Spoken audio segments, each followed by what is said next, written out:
بالله وكفى وسلام على عباده الذين اصطفى أما بعد فأعوذ بالله من الشيطان الرجيم بسم الله الرحمن الرحيم إن الذين يأكلون أموال اليتامى ظلما إنما يأكلون في بطونهم نارا صدق الله العظيم۔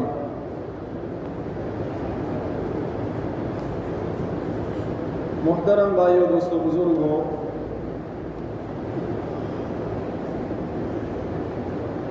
آج میں آپ لوگوں کے سامنے معاشرے میں پائے جانے والی ایک سنگین کوتاہی کی طرف متوجہ کرنا چاہتا ہوں۔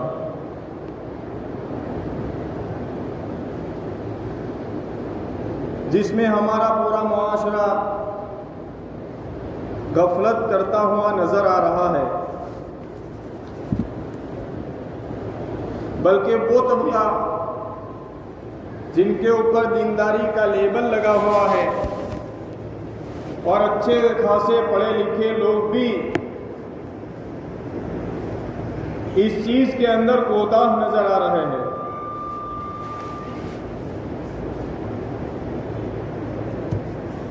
اور وہ چیز ہے میراث کو تقسیم نہ کرنا۔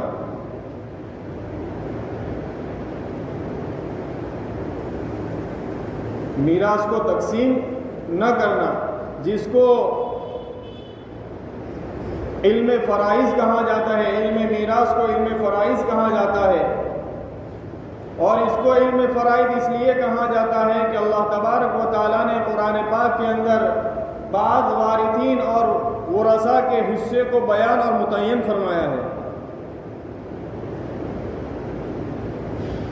حدیث شریف کے اندر اس علم کو نصف العلم قرار دیا ہے۔ حضرت ابو ہریرہ رضی اللہ تعالیٰ عنہ فرماتے ہیں، رسول اللہ صلی اللہ علیہ وسلم نے یہ بات ارشاد فرمائی کہ علم فرائض کو سیکھو اور سکھاؤ، اس لیے کہ یہ نصف العلم ہے، آدھا علم ہے۔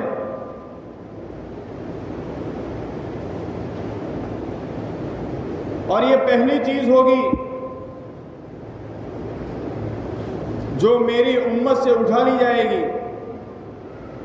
اور یہ پہلا علم ہوگا جو میری امت سے سلب کر لیا جائے گا۔ حضرت ابو ہریرہ کی روایت ہے۔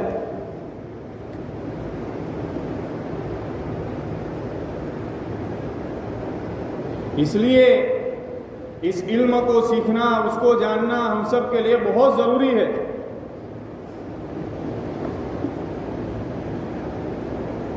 تو بہرحال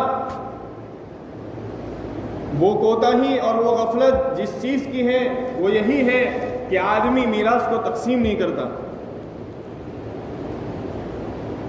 سب سے پہلے تو یہ بات یاد رکھیے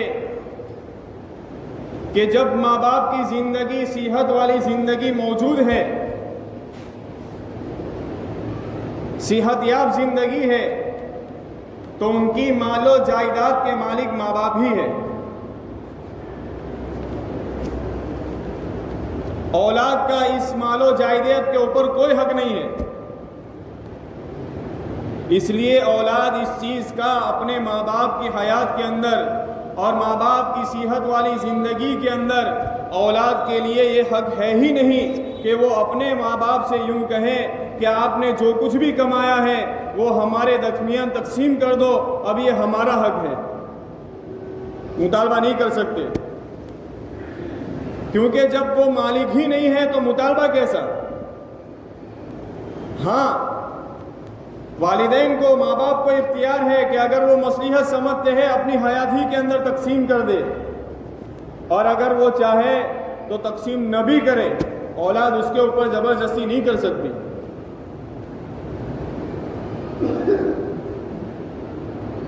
یہ بات اس لیے کہنی پڑتی ہے کہ بعض جگہوں کے اوپر اولاد اپنے ماں باپ کے اوپر زور لگاتی ہے اور ان کو مجبور کرتی ہے اور یوں کہتی ہے آپ کی عمر ہو چکی، اب آپ کو کیا ضرورت ہے، آپ کیا کریں گے، جو کچھ آپ نے کمایا ہے، جو کچھ آپ کے پاس مال و جائیداد ہے وہ ہمارے درمیان تقسیم کر دو۔ یہ ہمارا حق ہے، یوں کہتے ہیں، یہ غلط ہے۔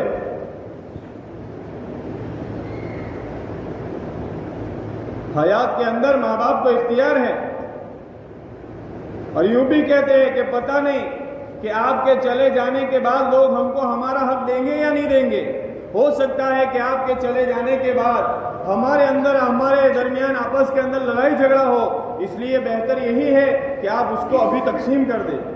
یہ زبردستی اولاد اپنے ماں باپ کو نہیں کر سکتے۔ ہاں، ماں باپ کو اختیار ہے، اگر وہ مصلحت سمجھتے ہیں تو تقسیم کر دے، اور اگر مصلحت نہیں سمجھتے تو تقسیم نہ کرے۔ اگر اپنی حیات ہی کے اندر تقسیم کرنا چاہتے ہیں تو بہتر طریقہ تقسیم کرنے کا یہ ہے کہ وہ اپنی اولاد میں جتنی بھی اولاد ہے ان ساروں کو برابر کا حصہ دے، چاہے بیٹا ہو کہ بیٹی ہو، برابر حصہ۔ اگر اپنی حیات ہی کے اندر تقسیم کرنا چاہے تو یہ جو قاعدہ ہے کہ عورت کو آدھا ملتا ہے بیٹے کے بنسبت، یعنی بیٹی کو آدھا ملتا ہے جتنا بیٹے کو ملتا ہے، یہ جو قاعدہ ہے وہ میراث کا قاعدہ ہے، اور میراث مرنے کے بعد جاری ہوتی ہے۔ حیات میں تقسیم کرنا چاہے تو قاعدہ یہ ہے کہ برابر سرابر دے، بہتر طریقہ یہ ہے۔ اور بعض علماء نے یہ بھی بات بیان فرمائی ہے کہ اگر برابر سرابر دینا نہیں چاہتے تو پھر یہ طریقہ ہے کہ جس طرح میراث تقسیم کی جاتی ہے اس طریقے پر تقسیم کرے کہ جتنا بیٹے کو دے اس کا آدھا بیٹی کو دے۔ مثال کے طور پر اگر بیٹے کو 10 لاکھ روپے مل رہے ہیں تو بیٹی کو 5 لاکھ روپے ملنے چاہیے۔ تو بہرحال یہ تو مسئلہ تھا زندگی کے بارے میں کہ اگر زندگی کے اندر تقسیم کرنا چاہے تو اب جب کسی آدمی کا انتقال ہو جاتا ہے تو اس کے انتقال کے بعد اس کے مال و جائیداد کے ساتھ 4 حق وابستہ ہو جاتے ہیں۔ 4 حق کہ سب سے پہلا حق یہ ہے کہ جس آدمی کا انتقال ہو چکا ہے اس کے مال میں سے سب سے پہلے اس کی تجہیز و تکفین کی جائے گی، کفن دفن کا انتظام کیا جائے گا، اور اس کے اندر آدمی درمیانی خرچہ کرے گا، درمیانی خرچہ۔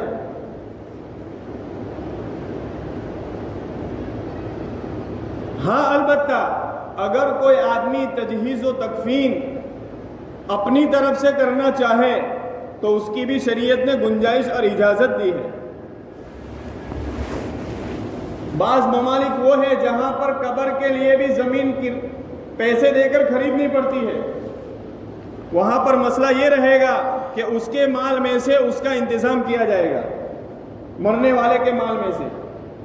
ہاں اگر کوئی آدمی اپنی طرف سے بھی لے کر دفن کر دے یہ الگ مسئلہ ہے، شریعت نے اس کی گنجائش دی ہے۔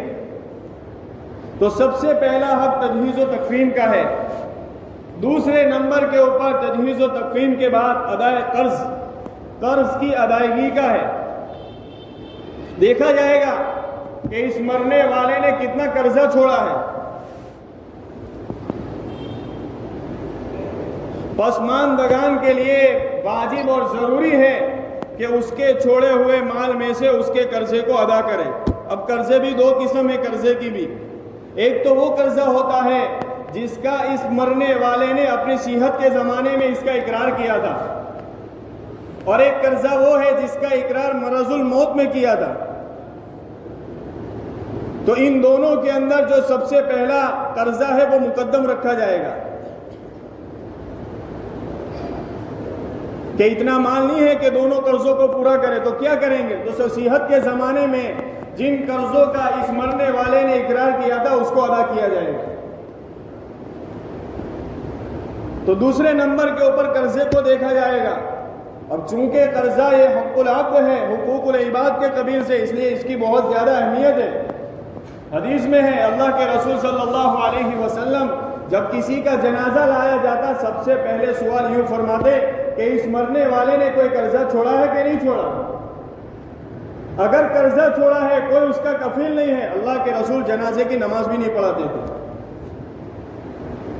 اور صحابہ کو کہتے تم ہی نماز پڑھ لو، کیوں؟ حقوق العباد ہے، تم نماز پڑھ لو۔ جب فتوحات آئی، فتوحات کے دروازے کھلے، اللہ کے رسول صلی اللہ علیہ وسلم مرحوم کے قرضے کی ذمہ داری اپنے اوپر لے کر نماز پڑھاتے تھے۔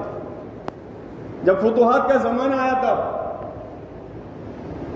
ایک صاحب آئے اللہ کے رسول صلی اللہ علیہ وسلم کی خدمت میں کہ اللہ کے رسول صلی اللہ علیہ وسلم اگر میں جنگ کے اندر شہید ہو جاؤں تو مجھے کیا ملے گا؟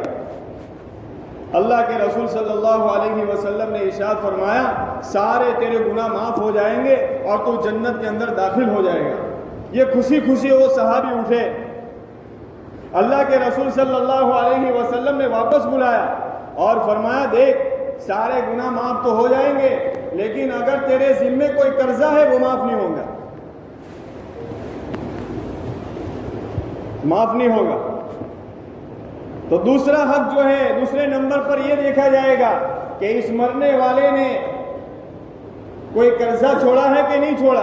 اگر چھوڑا ہے تو پسماندگان کے لیے واجب اور ضروری ہے کہ اس کے مال میں سے اس کے قرضے کو ادا کرے۔ اب اس قرضے کی ادائیگی کے اندر بیوی کا مہر بھی داخل ہے۔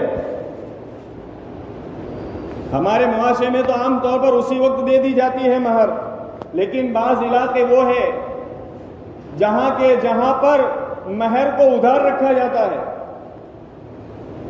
اگر اس مرنے والے آدمی نے اپنی بیوی کو مہر ادا نہیں کیا تھا اور بیوی نے خوش دلی سے اس کو معاف بھی نہیں کیا تھا تو اب پسماندگان کے لیے ضروری اور واجب ہے کہ اس کی بیوی کو مہر ادا کرے اس کے مال میں سے۔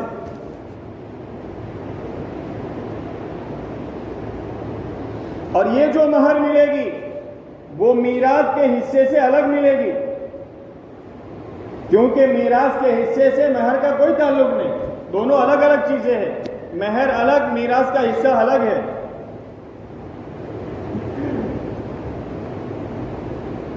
تو اس کی ادائیگی کے اندر بیوی کا مہر اگر باقی ہے تو وہ بھی داخل ہے قرضے کی ادائیگی میں۔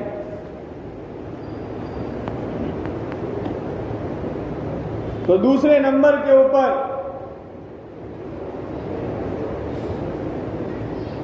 قرض کی ادائیگی۔ اب اس قرض کی ادائیگی کے اندر میت کا سارا مال خرچ ہو جائے تو خرچ ہو جائے گا، اور پسماندگان کے لیے ضروری واجب ہے کہ اس کے اوپر اپنے مرنے والے کے اوپر رحم کریں اور اس کے قرضے کو ادا کریں، ورنہ اگر قرضہ ادا نہیں ہوگا تب تک اس کی روح جنت کے اندر داخل نہیں ہوگی، چونکہ بندوں کا حق ہے،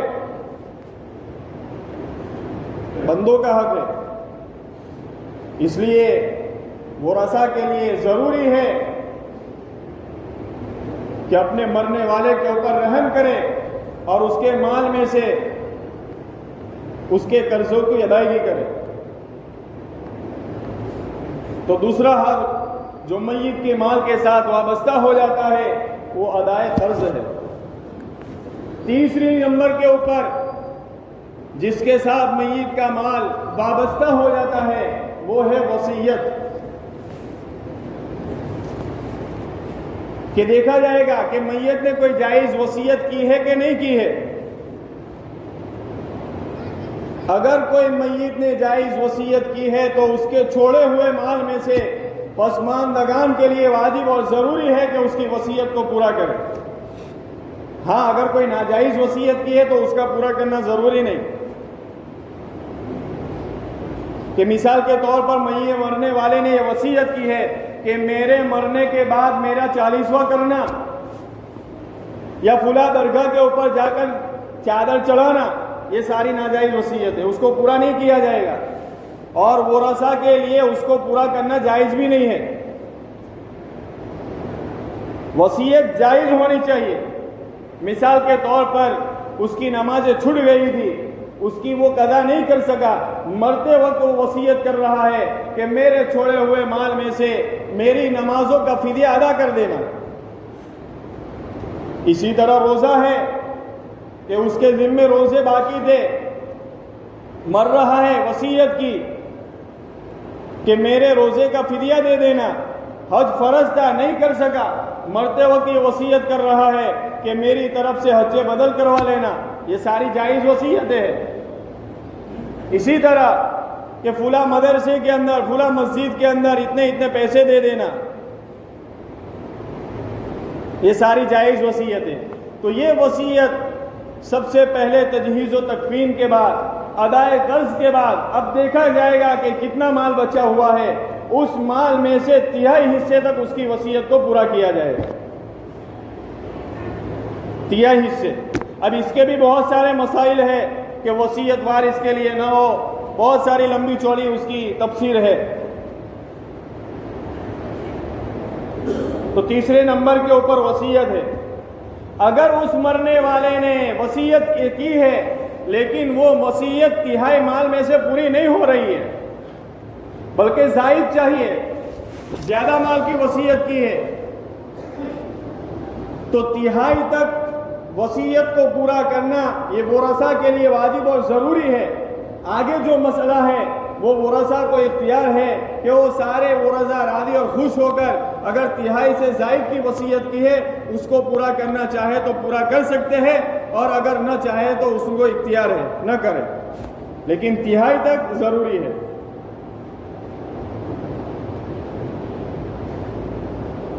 تو تیسرا حق جو میت کے مال کے ساتھ وابستہ ہو جاتا ہے وہ وصیت ہے۔ اور چوتھا حق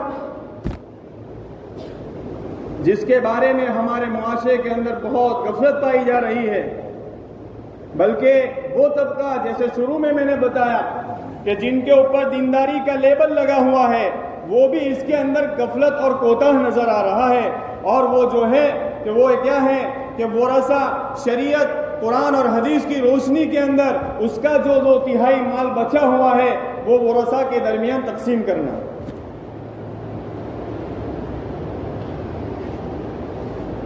ورثاء کے درمیان تقسیم کرنا۔ لیکن اسی کے اندر سب سے بڑی ہم سب کی کوتاہی ہے، اور کوتاہی کا اندازہ آپ لگا سکتے ہیں۔ ہم دیکھ رہے ہیں آج کتنے لوگ مر رہے ہیں، مرد بھی مر رہے ہیں، عورت بھی مر رہی ہے، بچے بھی موت کی آگوش میں جا رہے ہیں۔ ہونا تو یہ چاہیے تھا کہ جتنے بھی دارالافتاء موجود ہیں وہاں پر سب سے زیادہ مسائل میراث کے ہونے چاہیے تھے، لیکن سب سے کم مسائل آپ میراث کے ہیں۔ کیا وجہ ہے؟ کہ لوگ اس کے اندر کوتاہی کر رہے ہیں، غفلت کر رہے ہیں، میراث تقسیم نہیں ہو رہی ہے جس طرح شریعت نے بتایا ہے اس طرح۔ اس لیے اس کے اندر کوتاہی کو دور کرنا ہم سب کے لیے بہت ضروری ہے، بہت ضروری ہے۔ آدمی کا انتقال ہو جاتا ہے، جیسے ہی آدمی کا انتقال ہو گیا اس نے جو بھی مال و جائیداد چھوڑی ہوئی ہے وہ ساری مال و جائیداد اس کی ملکیت سے نکل کر ورثاء کی ملکیت کے اندر داخل ہو جاتی ہے۔ اسی لیے کسی آدمی کے لیے یہ بات جائز اور درست ہے ہی نہیں کہ وہ مرنے والے کے مال و جائیداد کو استعمال کرے، کسی کے لیے جائز نہیں۔ ہاں البتہ اگر سارے ورثاء عاقل ہیں، بالغ ہیں، سمجھدار ہیں، اگر وہ کسی آدمی کو سارے مل کر استعمال کرنے کی اجازت دیتے ہیں تو جائز ہے، ورنہ اگر کسی ایک بھی وارث کی اجازت نہیں ہے، یا تو کوئی وارث موجود نہیں ہے، غائب ہے، یا تو کوئی نابالغ میراث وارث بن رہا ہے، اب اس کی اجازت کا تو کوئی اعتبار ہی نہیں۔ ایسی تمام صورتوں کے اندر کسی آدمی کے لیے حتیٰ کہ ان ورثاء کے لیے بھی تقسیم سے پہلے جائز نہیں ہے کہ وہ مرنے والے کے مال کو استعمال کرے۔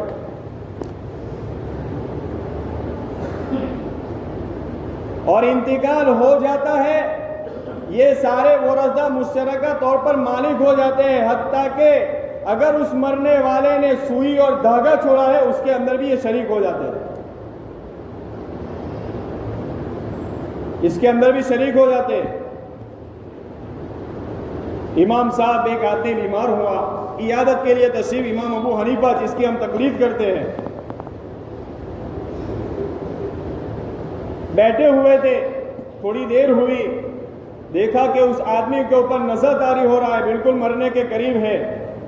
آپ نے سوچا کہ اب یہاں ہی بیٹھے رہے تھوڑی دیر کے لیے، اٹھنا نہیں ہے، چند لمحوں کے مہمان ہے یہ۔ اب اس کے پاس چراغ جل رہا تھا، جیسے ہی اس کا انتقال ہو گیا امام صاحب نے فوراً وہ چراغ بجھا دیا۔ اب سارے حیران، اور امام صاحب سے کہنے لگے کہ چراغ کی ضرورت تو اب تھی اور آپ نے اس کو بجھا دیا۔ امام صاحب نے جواب دیا، جب تک یہ آدمی زندہ تھا یہ چراغ اس کی ملکیت میں تھی، لیکن جیسے ہی اس کا انتقال ہو گیا یہ چراغ اس کی ملکیت سے نکل کر ورثہ کی ملکیت میں داخل ہو چکا ہے۔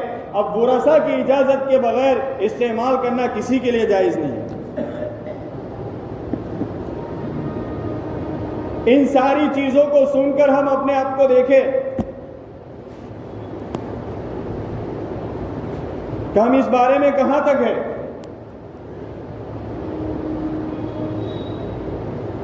اور ہم اس کے بارے میں اور میراث کے بارے میں ہمارا کیا رویہ ہے۔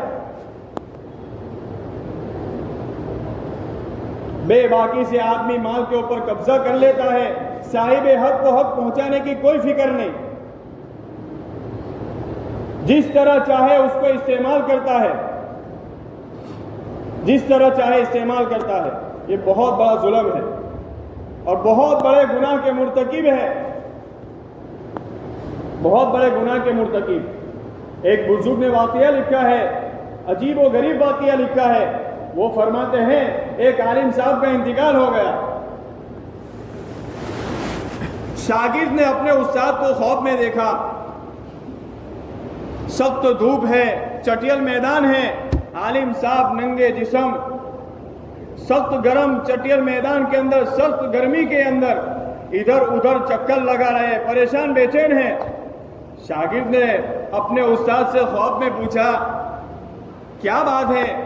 آپ نے تو پوری زندگی لوگوں کو علم سکھانے میں، اللہ کی عبادت اطاعت میں گزار دی، اور آپ اس طرح چکر رہا عذاب میں مبتلا ہے، کیا آپ کی کوئی عبادت قبول نہیں ہوئی؟ عالم صاحب نے فرمایا، اللہ نے جتنی بھی عبادت کی توفیق دی، جتنی بھی عبادت میں نے کی ہے وہ ساری قبول ہو گئی، یہ جو کچھ بھی تم عذاب دیکھ رہے ہو ایک سوئی کی وجہ سے ہے۔ کیا بات ہے؟ سوئی کی وجہ سے۔ فرمایا کہ میرا کپڑا پھٹ چکا تھا، میں اپنے پڑوسی کے ایک سوئی کپڑا سینے کے لیے لایا ہوا تھا، اب میں نے اس کو سی لیا، لیکن وہ سوئی میں نے الماری میں رکھ دی، ان کو واپس کرنا بھول گیا، اب اسی حالت میں میرا انتقال ہو گیا، میں نے ان کو حق نہیں دیا، جس کے نتیجے میں اس عذاب کے اندر مبتلا ہوں۔ اس لیے دیکھ تو یہ کام کرنا کہ صبح ہوتے ہی میرے گھر کے اوپر جانا اور میرے گھر والوں سے اس الماری کے بارے میں بتانا کہ وہاں سوئی رکھی ہوئی ہے، جب وہ سوئی تجھے دے تو تو پڑوسی کو دے دینا اور میری طرف سے معافی مانگ لینا۔ وہ شاگرد گیا، صبح ہوتے ہی گھر، اور ان گھر والوں کو یہ سارا قصہ سنایا اور بتایا کہ میں نے عالم صاحب کو عذاب میں دیکھا ہے۔ کیا بات ہے؟ وہ الماری کا انہوں نے پتہ بتایا، وہاں پر سوئی تھی، تو اس شاگرد نے اس گھر والوں کو بھی پوچھا کہ اس سوئی کے بارے میں تمہیں کچھ معلوم ہے؟ فرمایا ہاں معلوم ہے کہ یہ انتقال کرنے والے لائے تھے، اور ہم نے کہ ابھی انتقال ہو چکا تھا، اس لیے آمد و رفت لوگوں کی ہوتی تھی، ہم نے یہ سوچا کہ یہ جب سلسلہ بند ہو جائے گا تو ہم یہ سوئی واپس کر دیں گے، لیکن ہم دینا بھول گئے۔ تو اس شاگرد نے یوں کہا کہ فوراً مجھے ابھی دے دو، میں اس کے پاس، اس پڑوسی کے پاس جا کر معافی مانگتا ہوں۔ یہ گیا اور پڑوسی کے پاس معافی مانگی، اس نے سارا قصہ عذاب کا بھی سنایا، پڑوسی بھی رو پڑے اور انہوں نے یہ بات کہی کہ اللہ مجھے بھی معاف کرے اور ان کو بھی معاف کرے۔ چنانچہ شاگرد نے اس پڑوسی سے معافی مانگ لی، پڑوسی نے بھی معاف کر دیا۔ دوسرے دن اسی شاگرد نے اپنے عالم، اپنے استاد کو خواب میں دیکھا، حالت ہی بدل چکی ہے کہ خوبصورت سرسبز و شاداب اور بالکل بیچوں بیچ ایک سنہری مسہری کے اوپر آرام فرما رہے، ٹھنڈی ٹھنڈی ہوا کا لطف لے رہے ہیں۔ اب یہ شاگرد اپنے استاد کو پوچھ رہے کہ عالم صاحب یہ کیسا؟ تو اس عالم صاحب نے خواب میں بتایا کہ جیسے ہی اس پڑوسوں نے مجھے معاف کر دیا، اللہ تبارک و تعالیٰ نے مجھے نعمتوں سے نوازا، اور یہ جو کچھ بھی تم نعمتیں دیکھ رہے ہو میری دین کی خدمت کے بدلے میں اللہ تبارک و تعالیٰ نے مجھے یہ انعام دیا ہے۔ خلاصہ کلام یہ ہے کہ جب ایک سوئی کے بدلے میں اتنا سخت عذاب ہو سکتا ہے تو میرا اور آپ کا کیا گمان ہے؟ میرا اور آپ کا کیا گمان ہے کہ بیٹوں کے بہنوں کے حصے آدمی دبا لیتا ہے؟ چھوٹنے والے نہیں ہیں، یہاں نہیں تو آخرت میں دینا ضرور ہے، دینا ضرور ہے۔ بعض لوگ یہاں تو کر لیتے ہیں کہ بیٹے کو تو حصے دے دیتے ہیں لیکن بہن اور بھائی بہن اور بیٹیوں کو حصے نہیں دیتے۔ اور اگر پہلی بات تو یہ ہے کہ بہن مطالبہ کرتی ہی نہیں ہے، اور اگر بہن مطالبہ کرے تو یوں کہہ دیا جاتا ہے کہ باپ نے اس کی حیات کے اندر تیری شادی کے موقع کے اوپر جو کچھ بھی تجھے دے دیا ہے اس سے تیرا حق ادا ہو گیا۔ یہ غلط ہے، یہ غلط ہے، اس لیے کہ باپ کی موجودگی کے اندر، والدین کی حیات ہی کے اندر جو کچھ بھی اولاد کو ماں باپ دیتے وہ ہدیہ ہوتا ہے، میراث نہیں ہوتا۔ میراث تو مرنے کے بعد ہوتی ہے، اس لیے یہ کہہ کر چھوٹ جانا یہ جائز اور درست نہیں ہے۔ اور اگر بہن مطالبہ کرتی ہے تو لوگ دینے والے ان کو تکلیف دینے والا ایسا جواب دے دیتے ہیں، اور کئی بار آپ نے بھی سنا ہوگا، اور اللہ ہماری حفاظت فرمائے، دیا بھی ہو سکتا ہے کسی نے دیا ہو، یوں کہہ دیا جاتا ہے میراث چاہیے یا بھائی چاہیے،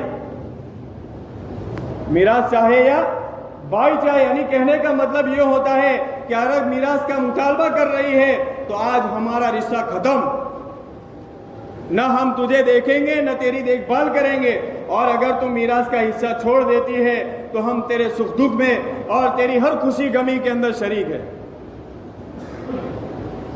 کہہ دیا جاتا ہے۔